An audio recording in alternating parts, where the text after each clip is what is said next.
রাশিয়াকে এবার ভাতে মারার চেষ্টা ইউরোপীয় ইউনিয়নের। রুশ ইউক্রেন যুদ্ধে পুতিন সেনাকে কাবু করতে ব্যবহৃত হবে রাশিয়ার কেন্দ্রীয় ব্যাংকেরই অর্থ।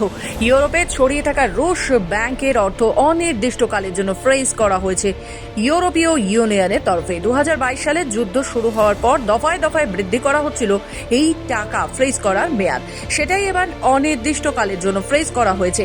জানা যাচ্ছে ফ্রিজ করা রাশিয়ার প্রায় 22 লক্ষ কোটি টাকা ইউক্রেনকে ঋণ হিসেবে দেওয়ার প্রস্তুতি শুরু করেছে ইউরোপ। সংবাদ সংস্থা সূত্রে জানা গিয়েছে, রাশিয়ার কেন্দ্রীয় ব্যাংকে প্রায় 24,600 কোটি ডলারের সম্পত্তি রয়েছে ইউরোপে, ভারতীয় মুদ্রায় যার পরিমাণ 22 লক্ষ কোটির বেশি।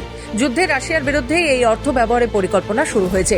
শুরু থেকেই যুদ্ধে ইউক্রেনের পাশে দাঁড়িয়েছে ইউরোপ। রাশিয়ার এই সম্পত্তি ফ্রিজ করার জন্য প্রতি 6 মাস অন্তর ইউরোপীয় ইউনিয়নের দেশগুলিতে ভোটাভুটি চলত।